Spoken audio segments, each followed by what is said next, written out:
नमस्कार दोस्तों, आप लोगों का स्वागत है हमारे चैनल भोजपुरी गोल्ड में। दोस्तों आज इस वीडियो में हम आप लोगों को पावर स्टार पवन सिंह जी की जुबानी सुनाने वाले हैं कि उनका अगला गाना कैसा होगा और कब और किस यूट्यूब चैनल पर रिलीज किया जाएगा। तो वीडियो को पूरा लास्ट तक जरूर देखिएगा और चैनल को सब्सक्राइब करके बेल वाले आइकन को ऑल पे सेलेक्ट कर लीजिएगा और वीडियो को लाइक भी कर दीजिएगा। दोस्तों सबसे पहले आप लोग पावर स्टार पवन सिंह जी का छोटा सा वीडियो क्लिप देख लीजिए, उसके बाद हम आप लोगों से फिर मिलते हैं। सब सिर्फ दिल ही आ रहा है आपके लिए, सिर्फ दिल आ रहा है, सिर्फ दिल आ रहा है। वाह मेरा भाई, ये सब लोग आज गाना भी आया है बहुत जबरदस्त हाई लेवल।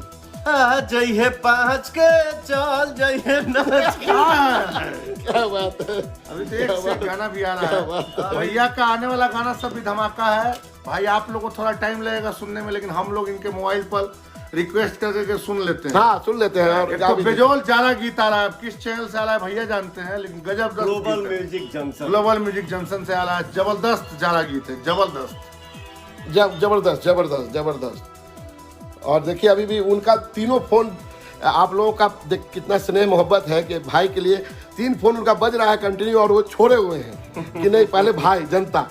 तो दोस्तों अब आप लोग पावर स्टार पवन सिंह जी का वो वीडियो क्लिप देख लिए जिसमें पावर स्टार पवन सिंह जी खुद बताते हैं कि उनका अगला प्रोजेक्ट यानी अगला गाना जाड़ा स्पेशल होने वाला है, जो कि काफी शानदार और काफी हाई लेवल का बनाया गया है और ये गाना बहुत ही जल्द global music junction Bhojpuri YouTube channel पर रिलीज किया जाएगा। वैसे आप लोग नीचे कमेंट सेक्शन में कमेंट करके बताइए कि आप लोग पावर स्टार पवन सिंह जी का जाड़ा स्पेशल वीडियो सॉन्ग देखने के लिए कितना एक्साइटेड है, कितना इंतजार कर रहे हैं। नीचे कमेंट सेक्शन में कमेंट करके जरूर बताइएगा। तो दोस्तों इस वीडियो में बस इतना ही। आप लोगों को ये वीडियो कैसा लगा वो भी नीचे कमेंट में बताइएगा। मिलते हैं आप लोगों से जल्दी नेक्स्ट वीडियो में नए टॉपिक के साथ। तब तक के लिए देखते रहिए आप हमारे चैनल भोजपुरी गोल्ड।